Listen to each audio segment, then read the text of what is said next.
Ya, bismillahirrahmanirrahim. Assalamualaikum warahmatullahi wabarakatuh. Alhamdulillah, Waalaikumsalam warahmatullahi alhamdulillahilladzi arsala rasulahu bil huda wa dinil haqq liyudhhirahu 'ala dini kullihi wa kafa billahi syahida. Asyhadu an la ilaha illallah wahdahu la syarikalah wa asyhadu anna Muhammadan abduhu wa rasuluhu alladzi la nabiyya ba'dah. Memuji Zat yang Maha Pengasih lagi Maha Penyayang, yang Maha Suci lagi Maha Mulia, pengurus dan pengawas semua yang ada di langit dan yang ada di bumi, yaitu Allah Subhanahu wa taala, dengan mengucap alhamdulillahirabbil alamin. Tak lupa salawat dan taslim kita haturkan kepada manusia terbaik, manusia yang telah membawa hukum halal haramnya Allah Subhanahu wa taala, yang mana Allah Subhanahu wa taala memerintahkan kepada kita semua untuk menjadikan manusia terbaik ini sebagai uswatun hasanah, sebagai suri teladan, yaitu baginda Rasulullah Muhammad sallallahu alaihi wasallam. Ya, baik teman-teman yang berbahagia beserta Bapak dosen yang terhormat. Pada kesempatan kali ini, insya Allah kami dari kelompok 7 akan mempresentasikan mengenai konsep keluarga secara internal, vertikal, dan juga horizontal. Mungkin sebelum masuk kepada pembahasan, kami di sini akan memperkenalkan diri terlebih dahulu. Saya sendiri di sini selaku moderator, yaitu Wahyu Fajar Fadilah, dan juga ada rekan saya, yaitu ada saudara Daryani Umbara, dan juga ada saudari Ira Nurhaiti. Mungkin untuk mempersingkat atau mengefektifkan waktu, maka dari itu kita langsung saja masuk kepada pembahasan yang pembahasan pertama akan dipaparkan oleh saudari Ira. Kepada saudari Ira, mangga di haturan. Ya, bismillah. Yang pertama, hubungan suami istri. Hubungan antar suami istri lebih didasarkan atas pengertian yang serta kesepakatan menunggu.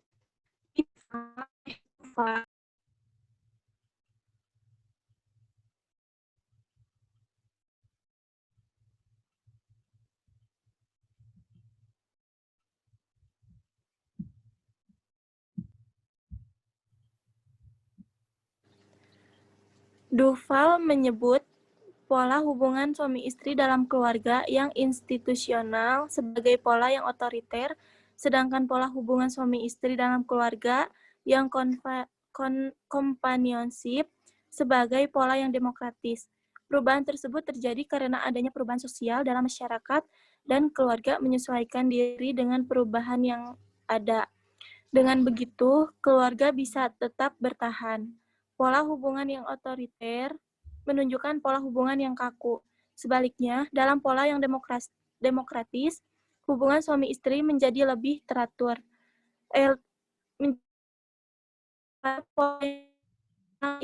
Adalah istri yang melayani suami dan anak-anaknya.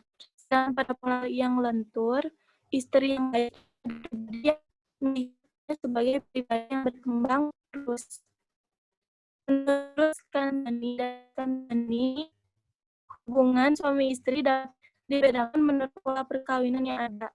Mereka menyebut ada 4 macam pola perkawinan, itu perkawinan owner property, komplement, senior junior partner, dan equal partner. Yang kedua, slide yang kedua,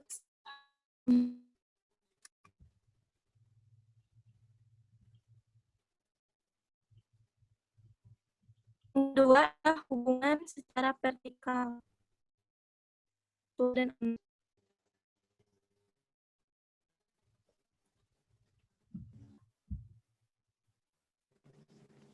secara vertikal atau hubungan orang tua anak. Studi tentang hubungan orang tua dan anak biasanya hanya membahas fungsi anak terhadap orang tua dan bukan sebaliknya.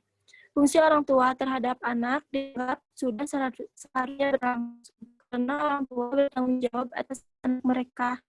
Padahal tidak sedikit bantuan yang diberikan oleh orang tua meskipun anak seharusnya sudah bisa menghidupi diri mereka sendiri. Bantuan yang diberikan oleh orang tua misalnya di pangan tempat tinggal pada anak mereka yang sudah dewasa termasuk mereka yang sudah menikah. Selanjutnya, hubungan secara horizontal akan dipaparkan oleh saudara Daryani.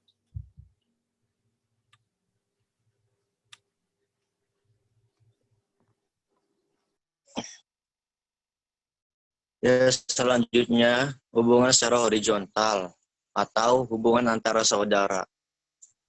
Hubungan antara saudara terjadi sejak seorang adik dilahirkan sampai salah satu dari mereka meninggal.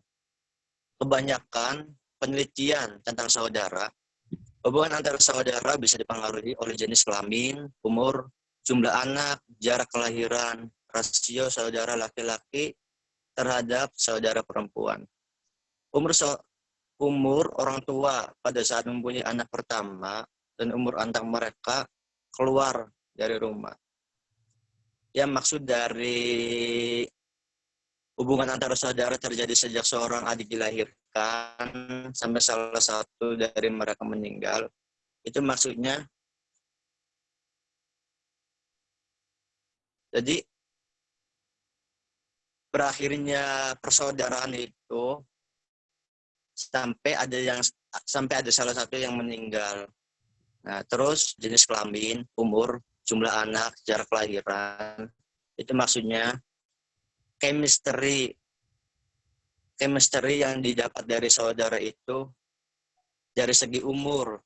Contohnya kayak jarak umur kakak beradik, kayak contohnya 1 tahun sampai jaraknya 5 tahun. Itu yang jarak 5 tahun itu chemistry-nya lebih dapat dibandingkan dari jarak umur 1 tahun. Ya mungkin itu saja. Selanjutnya, Wahyu. Ya, terima kasih kepada Saudari Ira dan juga Saudara Daryani yang telah memaparkan mengenai materi konsep keluarga secara internal, vertikal, dan horizontal. Selanjutnya, saya akan memaparkan mengenai kesimpulan yang mana seperti yang tadi Teh Ira jelaskan, bahwasannya hubungan suami istri itu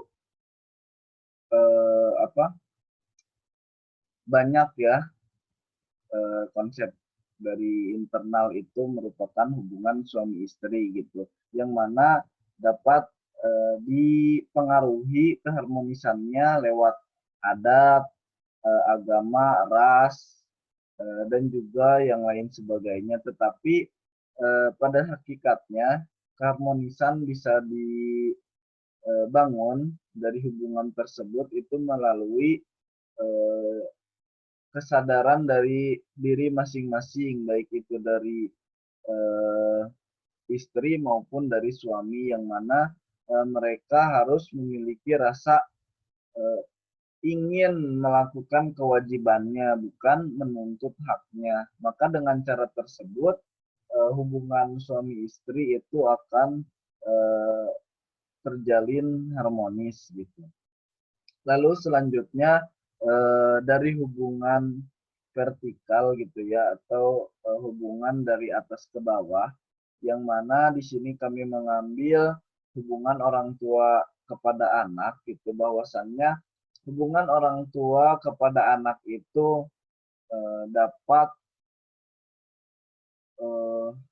menjadi faktor yang menguntungkan bagi orang tua, baik itu dari segi psikologis, dari segi ekonomis, maupun dari segi sosial. Yang mana dari segi psikologisnya orang tua itu merasa bangga gitu. Beliau atau ya orang tua gitu bangga memiliki anak membuatnya berhasil melahirkan, mungkin apabila anaknya sudah dewasa ya berhasil untuk bisa mengurusnya, menyekolahkannya dan lain sebagainya yang pada intinya orang tua itu bisa merasa bangga apabila memiliki anak. Lalu yang selanjutnya dari segi ekonomis gitu ya. Seperti yang kita sudah ketahui bahwasannya ada yang berbicara banyak anak banyak rezeki katanya. Itu maksudnya adalah ya apabila kita melihat dari hal duniawi, maka yang kita ketahui bahwa apabila nanti orang tua sudah tua gitu dan anak sudah beranjak dewasa, maka anak itulah yang akan membantu dari segi ekonomi orang tua yang mana sudah bisa digolongkan kepada lansia gitu maksudnya. Lalu dari segi sosial juga yang mana orang tua bisa dikatakan sebagai orang tua itu apabila dia memiliki anak gitu. Jadi itu dari segi sosial dan juga dari konsep horizontal. Mohon maaf, ya itu ada hubungan antar saudara ya, hubungan antar saudara yang mana tadi sudah dijelaskan oleh saudara Daryani perihal kalau hubungan antar saudara itu dimulai dari lahir sampai dari wafat gitu. Jadi hubungan saudara ini pada sejatinya harus tidak hanya satu anak gitu. Jadi ada 2 anak atau lebih. Nah, hubungan saudara ini dapat dipengaruhi oleh gender atau jenis kelaminnya, usia, dan juga dari pergaulan gitu. Jadi adik perempuan dengan kakak perempuan itu akan beda keharmonisannya dengan adik laki-laki kepada kakak perempuan gitu. Jadi seperti itu teman-teman yang dapat kami paparkan. Mohon maaf bila banyak kekurangan dari segi penyampaian atau dari materi. Mohon maaf apabila banyak kata-kata yang kurang berkenan di hati para teman-teman ataupun Bapak dosen. Kekurangan datangnya dari kami, adapun kelebihan itu hanyalah dari Allah Subhanahu wa taala. Al-haqqu min rabbika fala takunanna minal mumtarin. Kebenaran milik Allah dan janganlah kita ragu. Wallahu alam. Wassalamualaikum warahmatullahi wabarakatuh.